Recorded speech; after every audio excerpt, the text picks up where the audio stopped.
Bom, boa tarde a todos. Primeiro, gostaria de agradecer a presença aqui dos nossos pesquisadores, mas em especial agradecer a presença do nosso convidado de hoje, que é o Guilherme Neves. Ele é graduado pela PUC, também é mestre em Direito Tributário pela FGV e sócio do escritório Neves e Batengieri, advogados. E, se não me engano, esse é o nosso quarto ou quinto encontro, né? E sempre reiterando, nós estamos aqui nesse GT tentando compreender de que forma a dinâmica da tributação está se relacionando com a dinâmica econômica, com a dinâmica política e com as dinâmicas sociais, né, do mundo em que nós vivemos. E então nós já conversamos com professores, já conversamos com agentes públicos, e agora a ideia é conversar com o Guilherme, que é um profissional da advocacia, e sempre a gente está aqui num trabalho de mapear as percepções desses agentes sobre como essas interações entre fisco e contribuinte, elas estão acontecendo, e em que medida algumas coisas podem estar ou não impactando o exercício da cidadania fiscal. Então, antes de passar a palavra ao Guilherme e pedir primeiro para que ele coloque as suas percepções sobre essas interações, eu queria lembrar a todos aqui que a nossa regra, como o Breno muito bem disse no nosso último encontro, a nossa regra aqui é não ter muitas regras.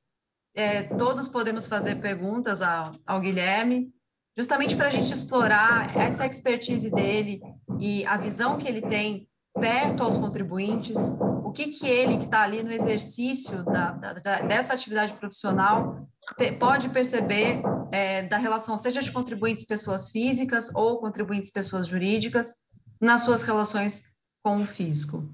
Então, agradecendo desde já a sua presença, Guilherme, queria te passar a palavra para a gente ouvir um pouquinho dessa sua experiência. Bom, muito obrigado, Laura.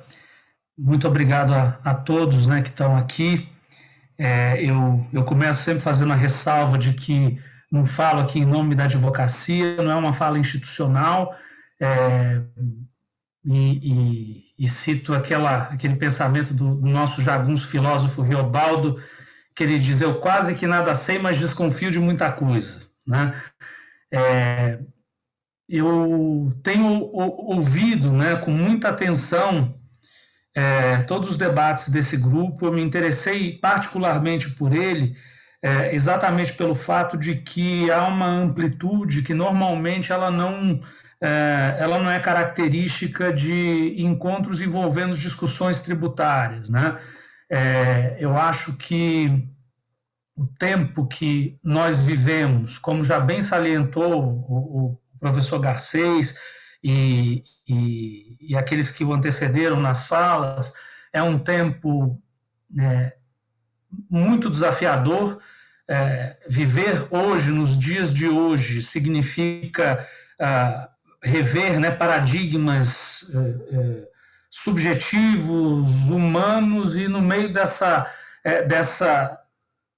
desse imbróglio e dessa mudança histórica, entendo, né, que a tributação, ela sim tem um papel chave para continuar a viabilizar o Estado, pelo menos da forma como nós queremos. Eu tenho certeza que aqui nesse grupo isso já foi falado algumas vezes.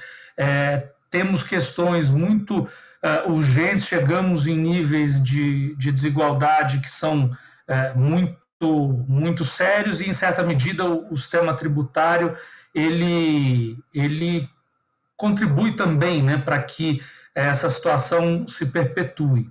Então, como já bem salientou o professor Garcês e os outros que o antecederam, nós estamos aqui nesse grupo assumindo uma premissa de que houve uma mudança significativa nas matrizes de produção econômica, e que aquele capitalismo industrial, ele aos poucos foi sendo substituído por um capitalismo de base mais financeira, base global, e houve uma clara opção, pelo menos nos últimos anos, né, nos últimos 30, 40 anos, pela visão do stakeholder, em detrimento da visão do emprego, do empregado, né? E isso gera consequências grandes, porque o nosso sistema tributário, como aqui já foi salientado algumas vezes, ele é inteiro formatado a partir de pressupostos que aparentemente já estão ultrapassados, e nós, acho que no cotidiano, falo aqui nós, certamente o Rodrigo, o Marco Túlio, que estão operando concretamente, né, ali no direito, sei que a Rafaela também, a Laura, né, não sei até que ponto o Lucas e o Natan estão tão inseridos no mercado do tributário em si, do sistema tributário, mas eu acho que algumas coisas saltam os olhos.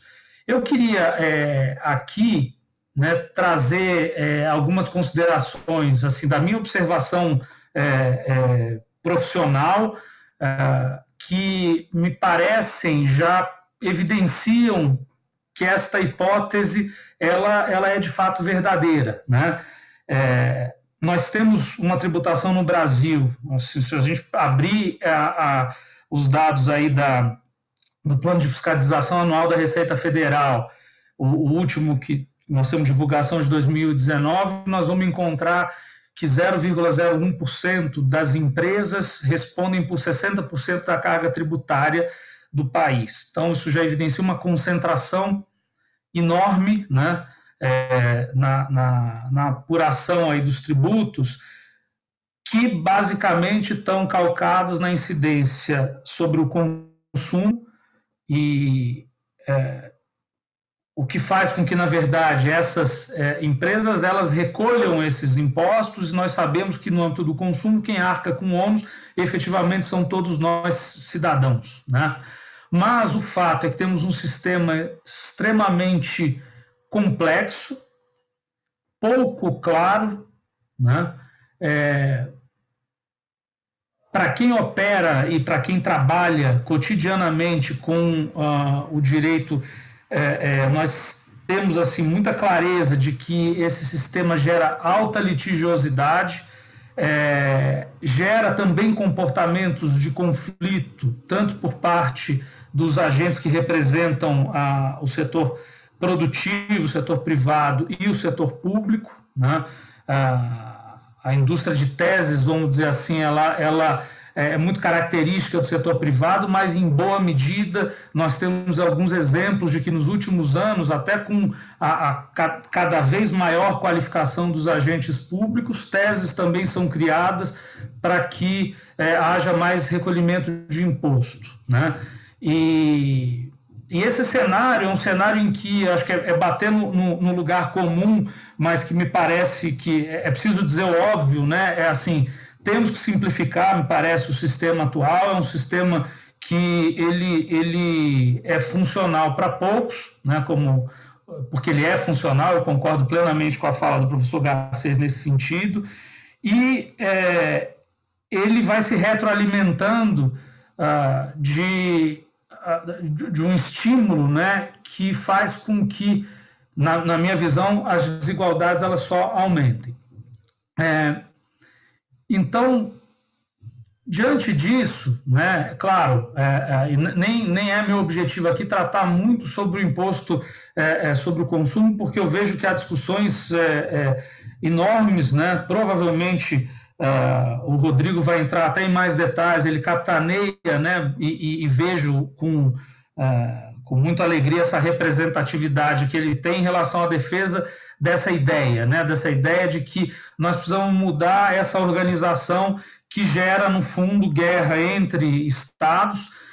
Essa litigiosidade, né, pela complexidade mesmo do sistema, e quando eu falo complexidade, é uma complexidade que atinge, né, em tese, essas poucas grandes empresas que arrecadam, porque o contingente de fiscalização também acaba tendo que ser direcionado para ela. Hoje, o Fisco Federal, por exemplo, tem um sistema de inteligência artificial que é muito eficiente, e ele, no geral, ele vai conseguir capturar situações envolvendo pessoas físicas e menores contribuintes. A fiscalização humana, aquela que envolve um trabalho efetivamente reflexivo de interpretação da legislação, ela é direcionada para os grandes contribuintes. E isso, no caso da Receita, é abertamente colocado. Né? Nesse plano de fiscalização que eu fiz menção, a Receita, de forma muito clara, direciona o contingente de auditores fiscais para que fiscalizem essa gama de contribuintes, que basicamente são aqueles optantes pelo lucro real. A tributação no lucro real é extremamente complicada. Ela gera, por sua vez, né, a obrigação do sujeito que adere ao lucro real, ele paga o PIS e COFINS não cumulativo, ele tem os outros impostos para pagar e, evidentemente, ou se for prestador de serviço, e aqui já fazendo todas as ressalvas de que esse conceito está sendo revolucionado, né? Mas, enfim, você ou está sujeito ao ISS ou ao ICMS, e aí você entra numa necessidade e você tem que ter um corpo de profissionais extremamente preparado para lidar com as obrigações inerentes ao recolhimento dos impostos. Então, há aquele famoso estudo do Banco Mundial e da Price, de que aqui no Brasil gasta-se 2.600 horas, enquanto um país médio na OCDE gasta 100 e poucas horas, né? O problema não é nem você gastar tantas horas, é você gastar as horas sem saber exatamente se você está fazendo o correto, né? Então, temos assim, muitos exemplos dessas litigiosidades que vão surgindo e vão se arrastando ao longo do tempo, né? Eu tenho absoluta convicção de que um dos temas agora que está pegando no âmbito dos estados, eu vejo no escritório consultas muito difíceis de se encaminhar, se refere a decisões recentes do Supremo, né, em relação à transferência entre estabelecimentos de mesmas empresas. Quer dizer, essa ADC 49 é algo que tem sido um pesadelo para muitos membros das secretarias de Estado, em que não se sabe, né, qual o tratamento, quer dizer, como que vamos dar concretude à aplicação dessa decisão. Então, nós começamos a ter aí né, teses filhotes, outras interpretações, e isso se exponencia. Eu dei esse exemplo, mas você tem o exemplo do DIFAL, que também decorre de uma decisão recente do STF, em que havia o convênio 93, que vigorou aí durante 5 anos, e que o Supremo, ao decidir que a lei complementar deveria regular a matéria, modula os efeitos a partir de 2022, porém, né, você tem uma realidade, e que aí eu entro na questão do estímulo da litigiosidade, que basicamente faz com que aquelas pessoas que procuraram judicializar e brigar, e especialmente aqueles que fizeram depósitos judiciais, eles estão numa condição mais benéfica do que aqueles que cumpriram adequadamente as regras. Isso vale também para a grande discussão, né, do que se chama tese do século, do ICMS na base de cálculo do PIS e COFINS, né? A modulação dos efeitos dessa decisão. E veja, não estou entrando no mérito em relação a quem está certo ou errado, porque, por exemplo, a tese do ICMS na base de cálculo, eu, como operador do direito, nunca acreditei nela, e não era uma tese que, para mim, eu considerava como meu aconselhamento para os clientes era de que eles pagassem, né? E só a partir do momento em que havia, né, em que você começa a ter sinalizações de que o Supremo mudaria de opinião, você se vê, obviamente, até por dever de ofício, obrigado a fazer menção a essas discussões, né? Nós, como operadores do direito, temos esse dever fiduciário perante os nossos clientes a respeito daquelas discussões que podem ensejar mais ou menos recolhimento de imposto. Agora, decorrem, em sua larga maioria,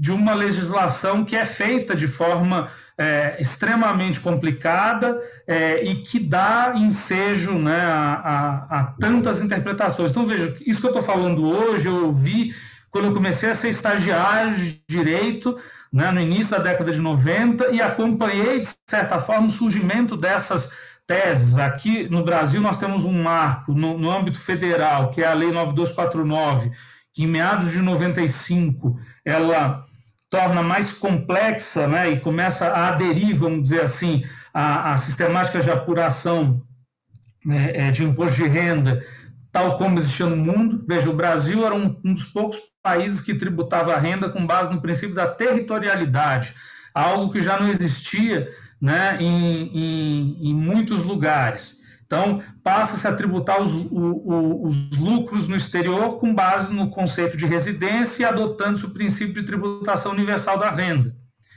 Mas aí também o que acontece, né? Há um estímulo para que se tribute a exportação de capital e há pouco estímulo para que se tribute as passive incomes, né?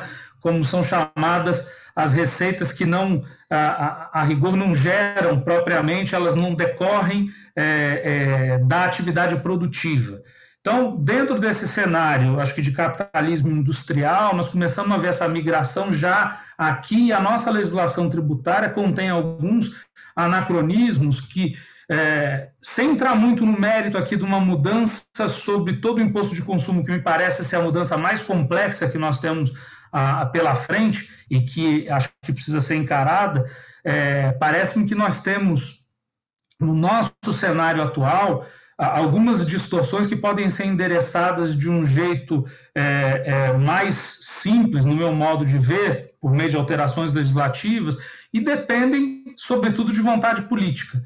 Então, eu citei esse exemplo da Lei 9249, da tributação dos lucros oferidos no exterior.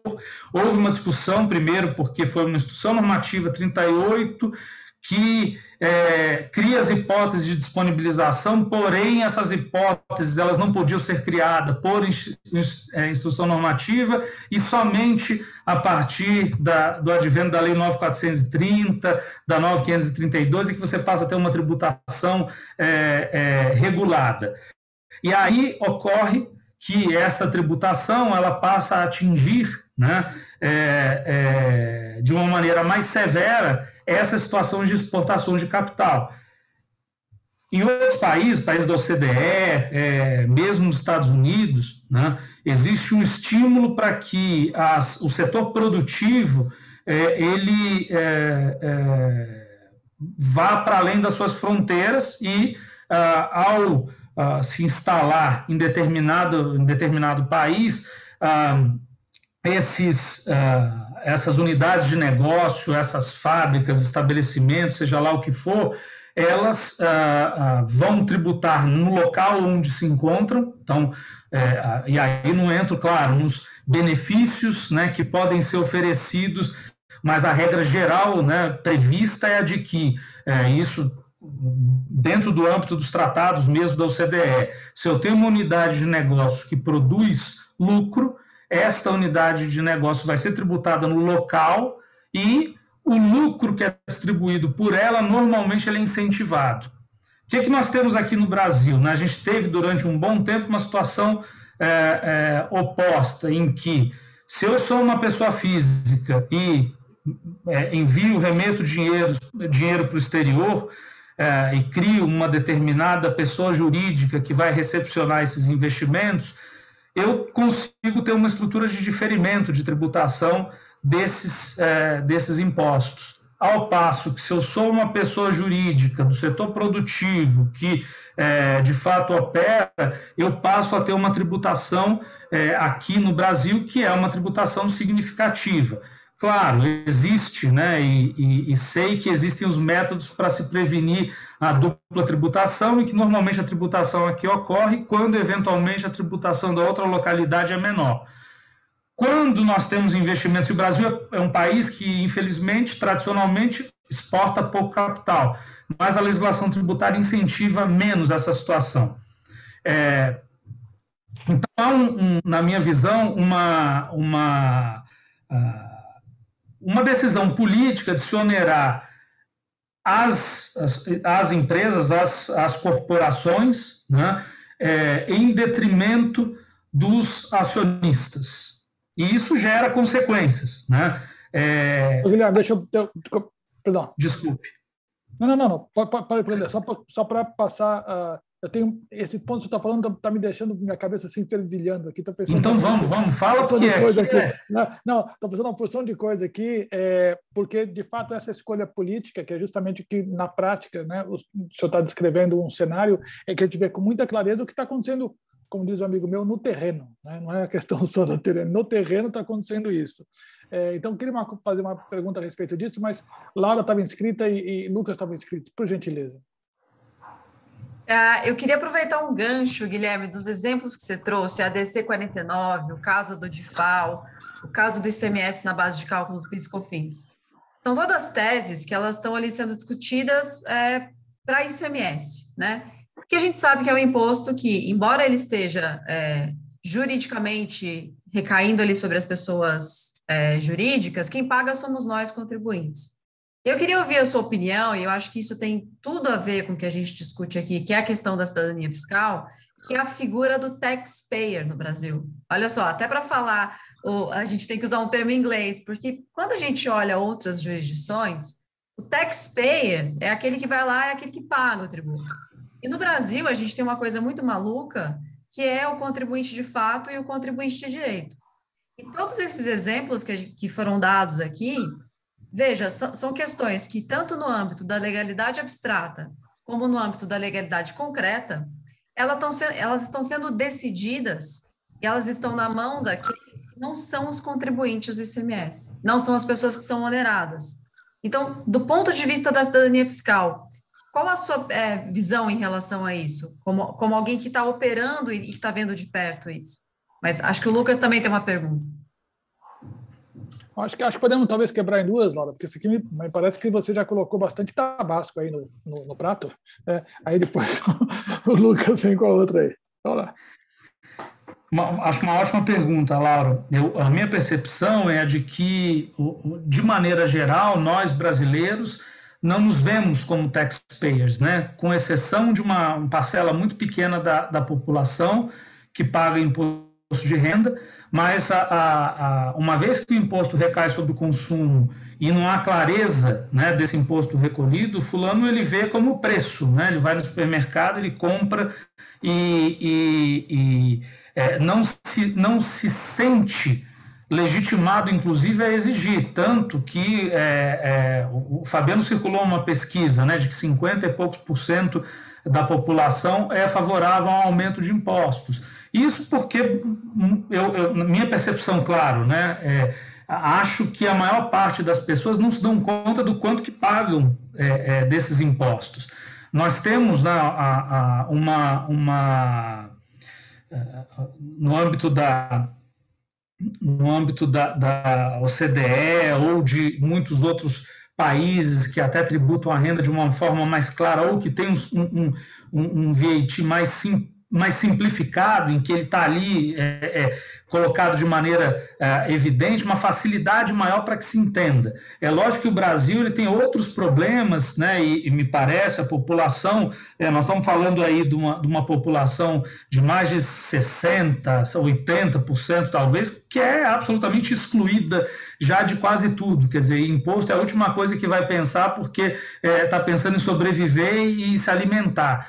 E nesse sentido, quando você fala, né, na palavra cidadania, isso me interessou muito aqui, nesse fórum de discussão, porque, além, evidentemente, de medidas concretas que se pode fazer no âmbito da tributação, há, num fórum como esse, a questão da tomada de consciência de que nós somos produtores vamos dizer, indutores e produtores de subjetividade, né, vamos colocar assim, como a universidade faz isso, como nós nos nossos respectivos âmbitos também, né?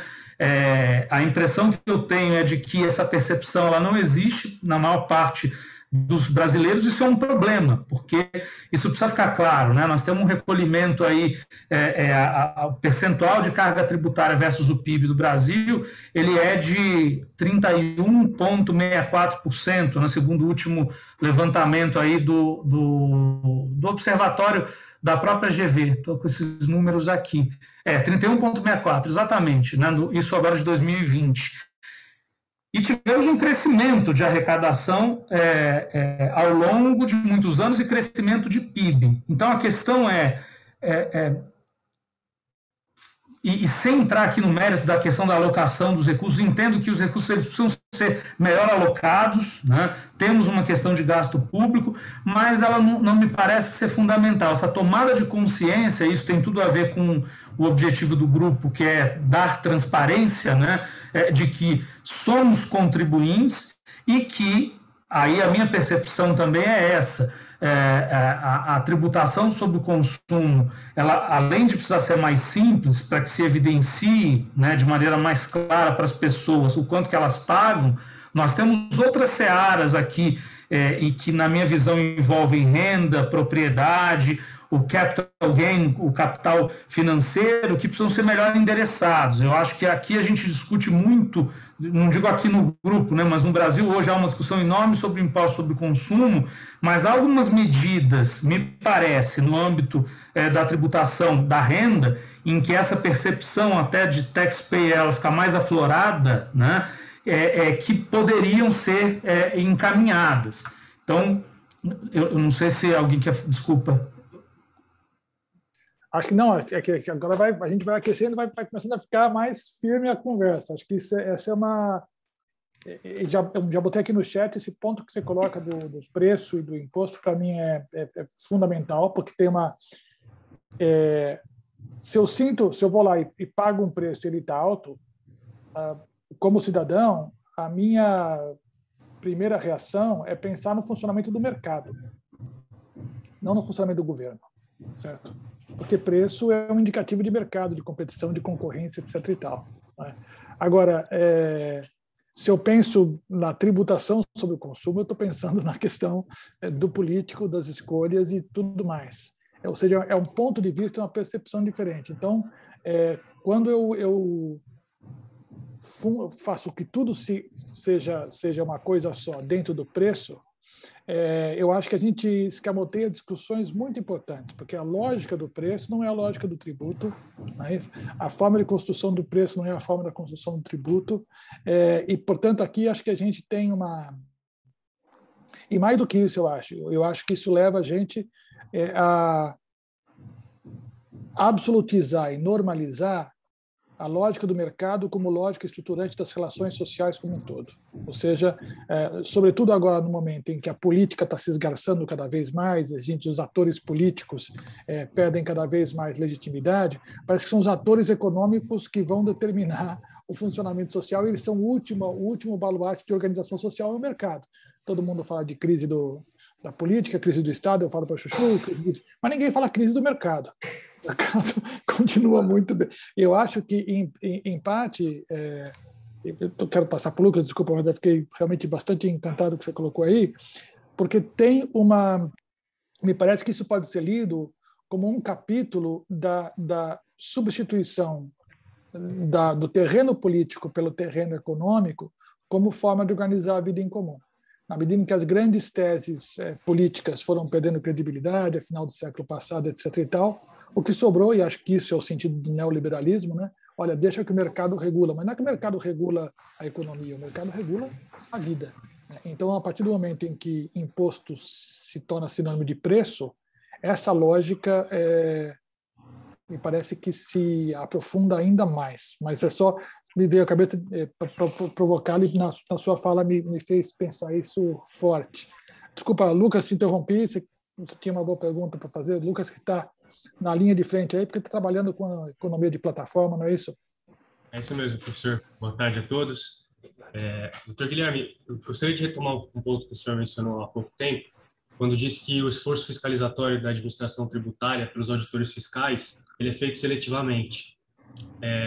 Seletivamente no sentido de que os auditores fiscais se concentram nos grandes contribuintes e há uma certa massificação da fiscalização por parte dos pequenos contribuintes, feita talvez por algoritmos ou por aplicações tecnológicas. Eu gostaria de saber se o senhor não pensa que esse tipo de tratamento diferente entre contribuintes diferentes, ele não acentua a desigualdade tributária e a percepção de que os contribuintes não conseguem exercer efetivamente a sua cidadania fiscal. Olha, Lucas, eu acho que de fato essa realidade, né?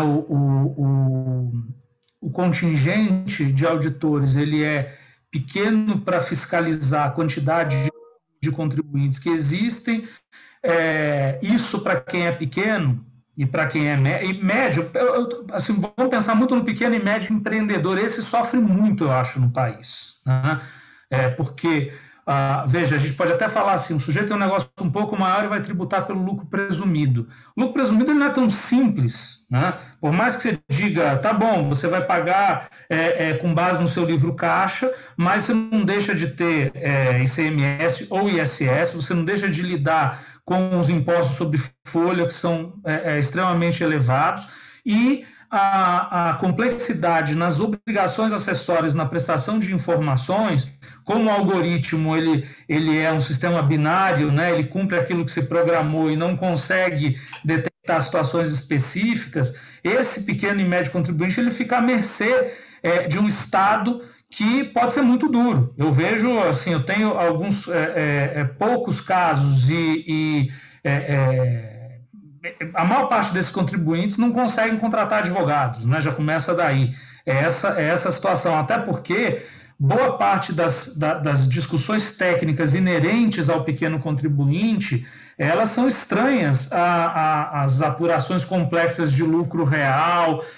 Eu brinco lá na minha família que eu sou conhecido como Guilherme, não é bem minha área, porque o pessoal fala, você pode me ajudar? Eu falo, não é bem minha área, mas eu vou te ajudar sim. No fim das contas, né, o nosso mercado de advocacia ele é estruturado de tal maneira que você vai atender um contingente muito pequeno, que são esses que normalmente são os fiscalizados, são esses que normalmente você vai encontrar um auditor à sua frente e, enfim, claro, e estou falando sempre aqui daqueles tanto do nosso lado quanto do lado do fisco, que exercem de maneira correta e técnica o ofício, porque não é fácil você chegar a essas perguntas. Então, claro, eu acho que sim, existe uma desigualdade enorme, né, que ela acho que um pouco fruto dessa...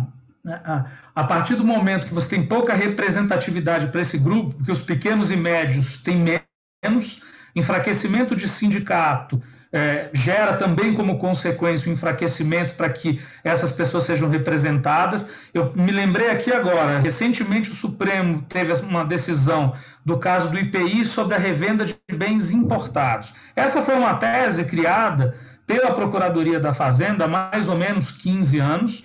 Veja, você tem uma legislação de IPI que está vigorando aí há 40, 50 anos, né? IPI é um imposto sobre consumo e que ele é concebido para tributar a indústria. Existe uma exceção, uma medida que é um imposto sobre consumo e a racionalidade é que ele incida sobre o destino. Quando eu faço uma importação, eu tenho que pagar o IPI no desembaraço. Isso foi até uma discussão antiga e que o Supremo lá atrás disse, ok, tem que haver incidência desse IPI e o sujeito que importa ele tem que ser equiparado a um contribuinte do IPI. Até aí tudo bem. Mais de 15 anos para cá, surge, né, uma tese de que o IPI incidente sobre a revenda dessas mercadorias importadas, portanto, isso atinge muito pequenos e médios empreendedores que, com a revolução da tecnologia, passam a importar. Vamos pensar no empório de vinho e no fulano que consegue ele fazer uma importação direta sem intermédio de uma trading, né? Esse sujeito vai fazer essa importação, ele vai pagar o IPI. Até aí, ok, e teríamos uma situação de equiparação, né, dele a um contribuinte do IPI.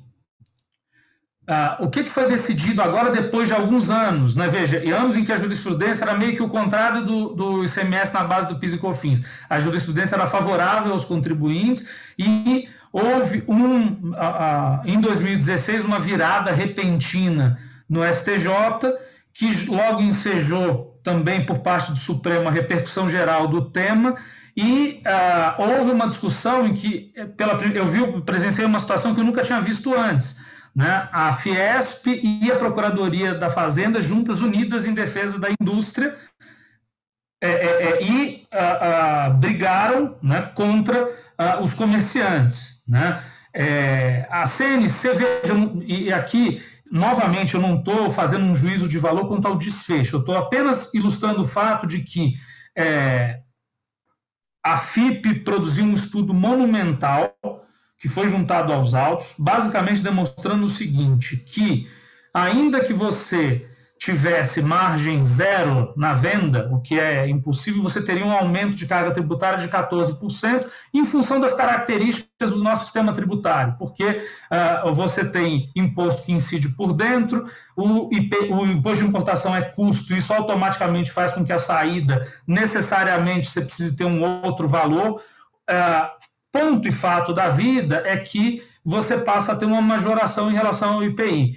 O motivo, né, podemos até concordar e discordar, olha, vamos proteger a indústria nacional. Temos várias questões aqui de que, essa fiscalidade não deveria ser endereçada por esse tipo de tributo sobre consumo, você tem outras formas de proteção da indústria, e 60 e poucos % dos produtos que são importados não tem similar nacional, então a rigor você não está exatamente protegendo, né, uma indústria, mas o fato, para ilustrar um pouco isso que você falou, é que especialmente os pequenos e médios, eu não estou pensando tanto nos grandes, tá? Que são aqueles que normalmente têm estofo e têm estrutura, para quê?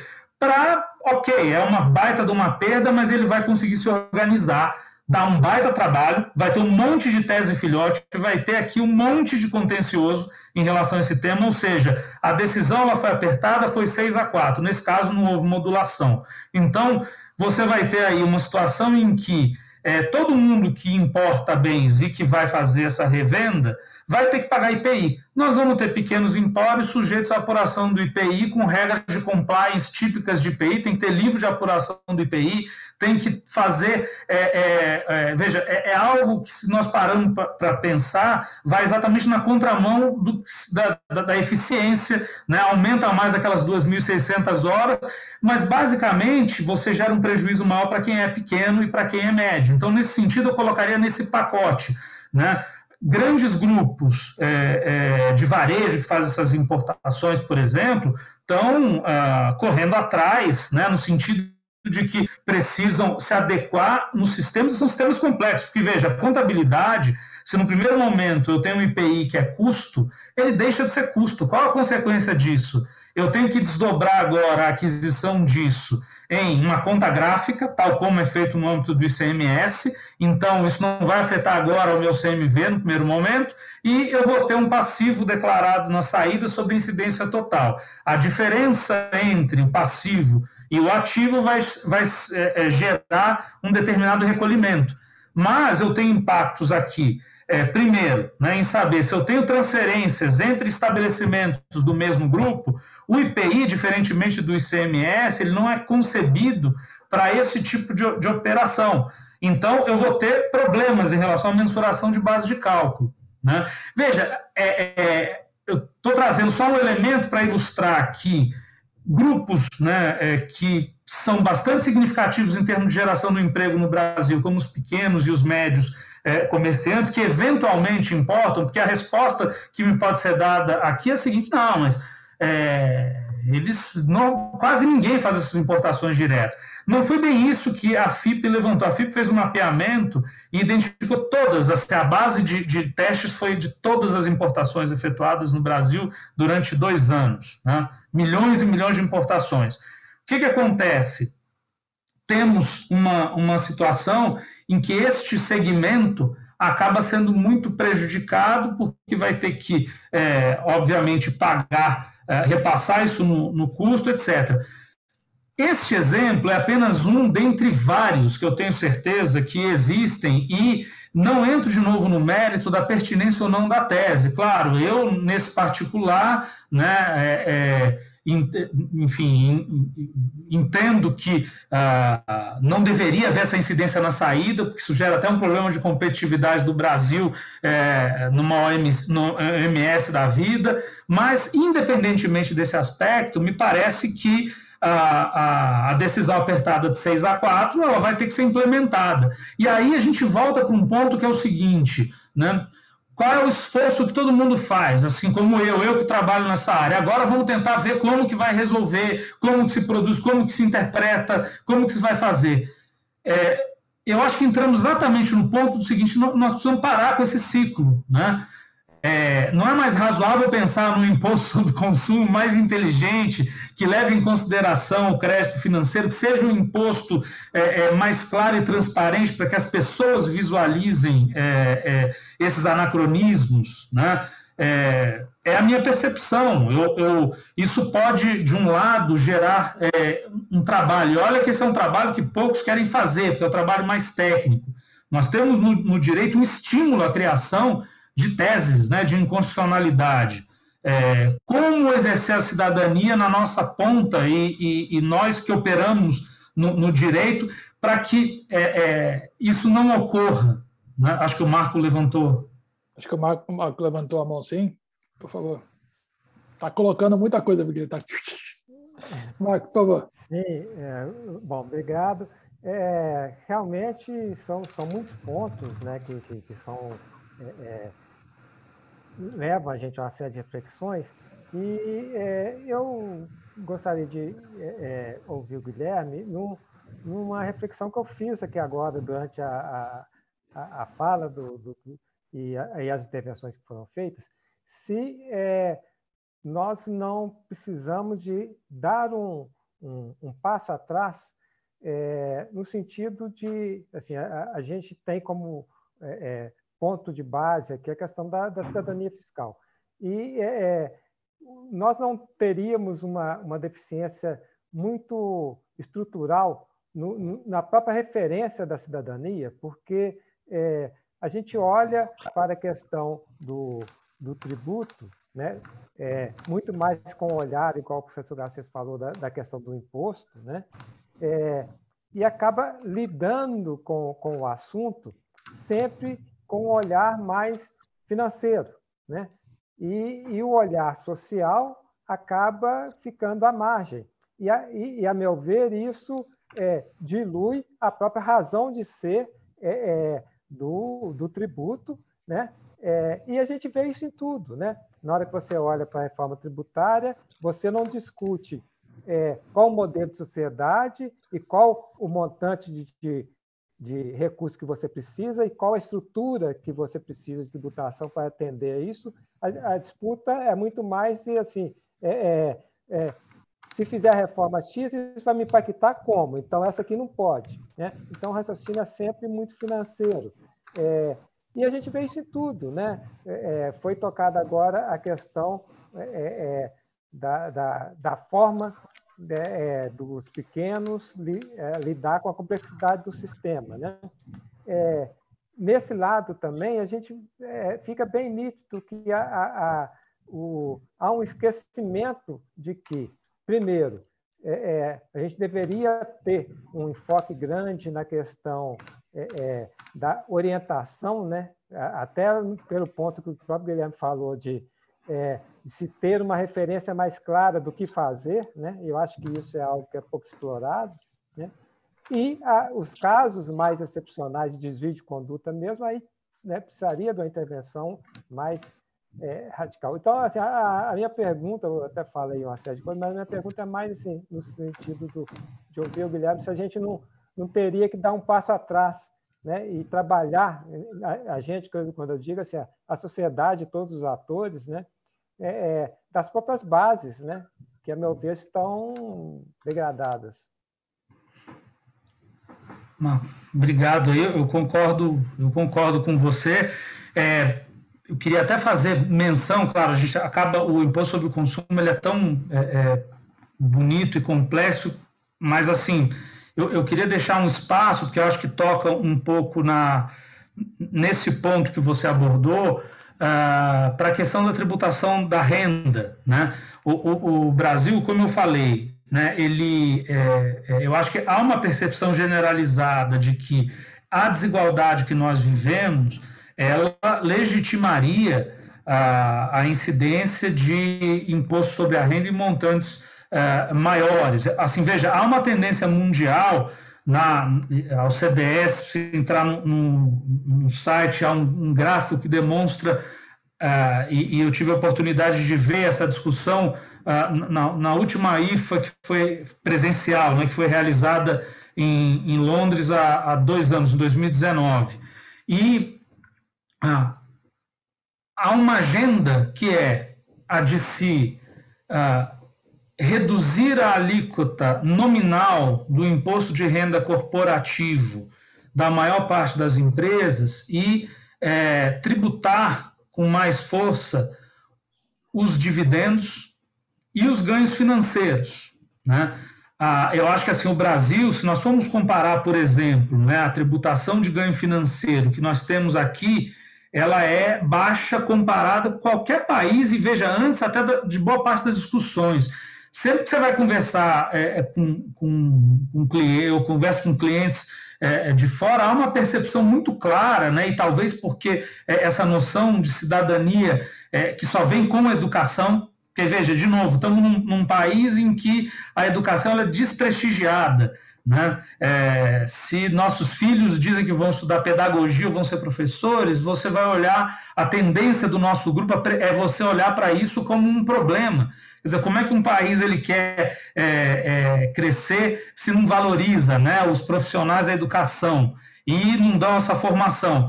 E isso é muito característico de locais mais educados, né, que existe uma percepção, assim, para mim, cristalina, de que, veja, primeiro, renda passiva, né, passive income, você tem que tributar por um montante, por uma alíquota maior. Aqui no Brasil, por exemplo, se uma determinada empresa faz uma aplicação financeira, ela vai pagar 34%. Né, o ganho financeiro, no âmbito da sociedade, no lucro presumido, seja no lucro real, ela vai pagar de acordo com os 34%. No âmbito das pessoas físicas, essa tributação ela é bem menor, né? A tributação do ganho de capital aqui, especialmente em operações de portfólio, em operações na Bolsa de Valores, na B3, estão sujeitos à taxação de 15%. Né? Veja, em outros países, a tributação é diferente. Então, aqui, me parece que há uma questão que é eminentemente política, mas me parece que é bastante claro, né, que um acúmulo de renda que vai ser destinado para aplicar, né, na compra de papéis, especialmente em operações de curto prazo, que podem gerar ganhos significativos. Você vê, por exemplo, nos Estados Unidos, essa tributação é de 20% no nível federal. E você tem os estados que cobram até 13% dessas receitas financeiras. Né? Califórnia, por exemplo, cobra 13%. E aí lá, agora, uma das questões mais pujantes de discussão é a grande migração que está ocorrendo dos milionários da Califórnia para o Texas, porque no Texas eles pagam um imposto estadual de 0%. Né? Mas ainda assim a alíquota federal é de 20%. Será que é algo que não pode ser melhor endereçado? A diminuição da alíquota do imposto de renda corporativo, né? Na minha visão, veja, da alíquota nominal. A alíquota nominal não necessariamente reflete a alíquota efetiva. Nós temos uma alíquota nominal alta, mas temos, por exemplo, o juros sobre capital próprio. E o juros sobre capital próprio possibilita uma dedutibilidade de 34% para quem paga, e quem recebe, né, se for pessoa física, vai ter uma tributação exclusiva de 15%. Se eu comprei uma ação ontem na Bolsa e recebi JCP porque, enfim, como acionista eu podia receber esse JCP, será que nós não estamos falando de uma tributação baixa para alguém que está fazendo uma aplicação que não diretamente está aportando recursos numa atividade produtiva? No fundo, o que eu quero dizer é que há um incentivo muito pequeno para que as pessoas que tenham capital apliquem seus recursos, né, na atividade produtiva. O meu pai ele foi sócio minoritário de uma franquia de sanduíche durante anos, e uma das coisas que eu mais me orgulho é saber que pagava tudo à risca. E aí entra um pouco o que o Lucas falou, que é o seguinte: qualquer erro, e aí veja, erros acontecem, qualquer erro, eles eram tratados de maneira implacável, né, por quem fiscalizava. Nesse sentido é que você vê que esse grupo ele tem menos representatividade. Aí entra num aspecto social importante na minha visão, que no mundo que nós estamos vivendo hoje, em que também, né, as grandes corporações, elas têm um controle cada vez mais pulverizado, então isso gera como consequência um poder maior para o conselho de administração. O conselho de administração vai nomear o respectivo CEO e toda a diretoria. Toda essa diretoria ela está subordinada a uma lógica que é a lógica do trimestre, né? E é pressionada para que apresente resultados trimestrais e normalmente no curto prazo. Então tem algo aí que nos coloca numa situação difícil para se pensar no longo prazo, porque o tecido social, como o professor Garcês comentou e eu concordo plenamente, ele começa a se esgarçar, porque o distanciamento fica muito grande, né, entre aqueles que ocupam essas posições. O Brasil, me parece, é mais grave ainda nisso, porque temos uma população que é excluída já praticamente desde o momento em que foi criado, né, desde que a gente se democratizou. Nós temos uma história aqui de exclusão em que não deu nem tempo ainda de se verificar a crítica aí à razão neutra que nós estávamos, né, discutindo aí de um jeito muito pujante. Nós aqui estamos fazendo isso e representamos fazendo parte dessa elite, né? Então, eu acho que dentro do que o Marco está colocando, eu acho até que ponto nós não temos essa responsabilidade, né, no dia a dia. Como sujeitos podemos agir de uma maneira em que se pense de uma forma mais coletiva, sabendo-se que, olha, a ciência hoje ela tem clareza, né, e hoje é um fato de que esse planeta ele é pequeno, os recursos são escassos, a população aumenta. Quer dizer, que história é essa que nós estamos fazendo seguir com uma população cada vez mais excluída, e aqui no Brasil esse quadro ele é muito severo. Então, não sei se eu puder. Hoje é a primeira vez que eu estou falando, acho que eu estou falando demais, né? Eu peço... Não, falando demais nada, que está falando muita coisa boa, está falando muita coisa muito rica, e eu acho que, se me permite, Laura, sei que você também tem horário, mas não, doutor Guilherme, primeiro eu quero te agradecer demais, porque o que tem de ideia aqui, o que eu estou anotando no meu conhecido caderninho é um bocado. E o que eu acho, assim, nessa resposta que o senhor deu agora para o Marco Túlio, eu acho que reforça a sua fala de alguém que está, de novo, com a mão na massa, né? Não é alguém que está vendo as coisas acontecerem, né? E percebendo. Eu acho que essa questão social com que o senhor terminou é fundamental. Eu acho que a gente tem uma noção, ou pelo menos uma possibilidade de continuar perseguindo a hipótese de que, de novo, na linha que o Dr. Marco Túlio colocou, de que nós estamos tendo uma competição entre lógica de governança e lógica de governo. A lógica do governo sempre foi a lógica da política e de conciliar interesses diversos.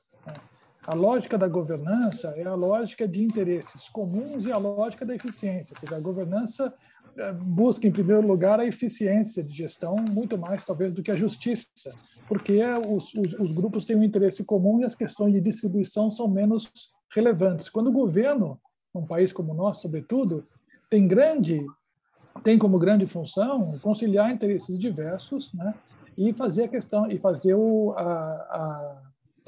a distribuição. Então, essa descrição minuciosa, muito, muito sólida, que você faz do funcionamento desde o ponto de vista da sua prática, pelo menos para mim, né, como da academia, percebendo certamente com muito menos capacidade de escuta do que dos colegas que estão aqui, mas assim, do ponto de vista da academia, eu vejo essa questão justamente que de novo, acho que ecoa o que os colegas disseram aqui, que existe uma noção, e aí acho que talvez se eu entendi errado, doutor Marco Túlio e doutor Guilherme, se vocês me corrijam, por favor, mas existe o perigo da gente reduzir o conceito de eficiência quando falamos em tributo. Quer dizer, a eficiência tributária não é uma eficiência financeira nem a eficiência econômica em primeiro lugar. É uma eficiência mais complexa na medida em que o tributo não é só, claro, o resultado da atividade econômica como um todo, etc., mas ele é um modo de induzir certas escolhas econômicas e políticas profundas e um jeito de financiar o Estado que, de novo, a gente fala muito de pouco Estado, muito Estado, etc. e tal, a nossa realidade de Brasil não é a realidade que teve o welfare state. A gente falar que o Brasil teve Estado demais, com a questão que nós temos de educação, de saúde, né, de esgoto, de moradia, de educação, acho que é muito, muito complicado. Então, de minha parte também, essa sua fala, para mim, dá muita densidade a uma hipótese de uma ruptura mesmo entre a lógica de governo e a lógica de governança, entre a lógica de justiça social e a lógica de eficiência. E, de alguma maneira, o renascimento da noção de que a eficiência econômico-financeira por si só levará à redistribuição e à maior justiça, ou seja, retomando um mito que, em grande parte, fez o ideário das democracias ocidentais no final do 19, início do 20, e deu o que deu. Deu na ruptura democrática, deu na descrença da política, deu na revolta das populações que foram deixadas para trás. Então, é um diagnóstico fascinante, preocupante, e aqui, desculpa, Laurinha, mas assim, isso que eu acho muito bacana desse grupo. A gente não está no mesmo lugar, mas a gente está percebendo coisas. O senhor começou dizendo, né, desconfia de muita coisa, né? E eu acho que nós estamos desconfiando de coisas parecidas. E eu acho que isso é muito, muito, muito rico. Não sei se o senhor quer complementar alguma coisa, para não passar para a Laura para poder fazer o fechamento, mas eu, de minha parte, queria agradecer enormemente sua fala. Achei assim uma delícia ouvir, e muito densa, assim, tecnicamente, o que é a coisa mais importante para quem quer pensar realmente essa questão em profundidade. Então, se o senhor quiser complementar, depois a Laura pode fazer o encerramento, agradecendo a todo mundo que está aqui nesse bate-papo e a todo mundo que vai nos ouvir depois. Eu agradeço muito estar participando e ouvindo. Estou ouvindo com muita atenção mesmo, né? E ter escuta, hoje em dia não é fácil. Todos nós, né, se quisermos, vamos encontrar nossos problemas e vamos colocá-los como grandes, e a verdade é que eu tenho um sentimento genuíno de que nós precisamos mudar, e vejo, né, e sei que a presença, né, de advogado por si só, e advogado tributarista, né, nós fazemos parte de uma classe de profissionais que é muito mal vista, né, de maneira geral, e isso, especialmente para quem busca se dedicar de maneira técnica, é sempre duro, porque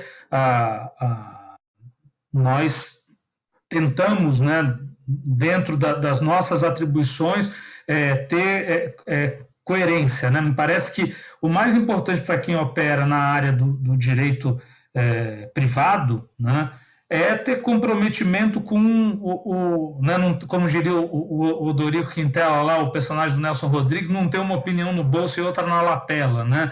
Eu acho que nós precisamos falar de maneira clara sobre os temas técnicos. Os temas são difíceis, a maior parte das consultas, das decisões que nós acompanhamos, né, muitos dos nossos clientes tomar, são decisões complexas. Agora, aqui eu acho que vocês convidam a uma reflexão que transcende, né, esse lugar, e que faz com que esse grupo, para mim, seja muito especial mesmo, porque há um intuito verdadeiro de enxergar que a mudança está ocorrendo. E nós estamos diante de um cenário social que pode ser desastroso, né? É um pouco do samba do Wilson das Neves, né? O dia em que o morro descer e não for carnaval. E que é um samba forte, né? E que nós não estamos prestando atenção, eu acho, para o que está no nosso entorno, e aqui eu realmente me sinto privilegiado de ouvir. eu me sinto com muito menos contribuição, com toda honestidade, sem nenhuma falsa modéstia, do que eu tenho recebido, tá? As falas que me antecederam aqui trazem reflexões mais universais. Eu, obviamente, estou tentando contribuir com um olhar de quem está aqui vamos dizer, no chão de fábrica, nesse sentido, né, metafórico, metendo a mão na massa, como você falou. E muitas vezes aquilo que você constantemente se vê desafiado a refletir. Eu acho que é essa reflexão que nós temos que fazer cada vez mais. E sempre com aquele sentimento de que não estamos atingindo o que seria o ideal. Então, eu queria só, na verdade, agradecer a vocês todos por poder trocar essas ideias aqui, e é isso. Olha, eu que agradeço novamente, antes de passar a palavra, mas só para dizer o seguinte, eu sinto que a academia devia ser isso. Eu sinto que a academia devia ser isso. Ou seja, a gente precisa... a gente precisa ouvir. Precisa ouvir com humildade. Temos aqui profissionais também da fazenda, de outras partes da academia, de escritórios, e a sua fala me parece muito, muito relevante justamente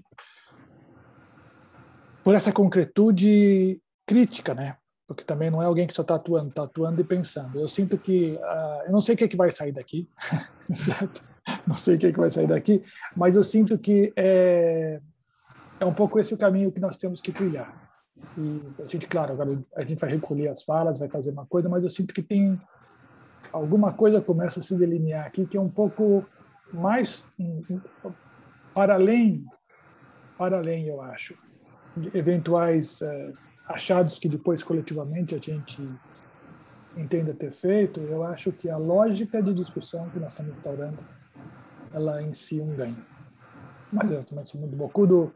Mas muito obrigado, doutor Guilherme, de coração. Laurinha, por favor, a senhora que termina. Eu vou ter que assumir a palavra, infelizmente, eu sou encarregada aqui de ter que dar o encerramento, mas só para pegar essa sua última fala, professora, eu acho que a gente está diante de um desafio aqui, processo-produto. A gente está num processo de rever forma de se produzir conhecimento, e a gente está quebrando as caixinhas que compartimentalizaram o conhecimento. Então, o direito tributário ele precisa ser repensado a partir de premissas filosóficas que a gente está colocando aqui. A gente só consegue fazer isso quando junta todo mundo, quando junta advogado, quando junta procurador, quando junta estudante, quando junta professor. Acho que isso esse grupo faz. E eu acho que a gente está prospectando. Então, acho que todas as contribuições elas estão sendo maravilhosas. E, Guilherme, a sua fala teve assim... O meu caderninho também, ele está cheio de referências. Queria te agradecer muito e agradecer a todos que participaram. E acho que na semana que vem teremos Rodrigo Espada nos brindando com a sua participação. Então, aguardo todos ansiosamente para a próxima segunda. E desejo... Uma coisa, desculpa, antes, uma coisa prática. Então, a gente vai ter a gravação disso depois, editada, é isso? E disponibilizado oportunamente, é isso? Isso, a gente grava, eu passo ao doutor Guilherme para ele dar uma olhadinha, se tiver tudo ok, isso vai para a nossa página do YouTube e aí fica disponível. Tá bom, e o doutor Rodrigo Espada, então, segunda-feira que vem para continuar nesse alto nível aqui, está muito divertido. Laura, obrigado por tudo, obrigado por você estar fazendo esse trabalho fenomenal para do grupo aqui. Obrigada a todos. Guilherme, mais uma vez. Boa semana. Um abraço. Tchau, tchau. Pessoal, parabéns, Guilherme. Obrigado, tchau. Um abraço, Rodrigo. Obrigado.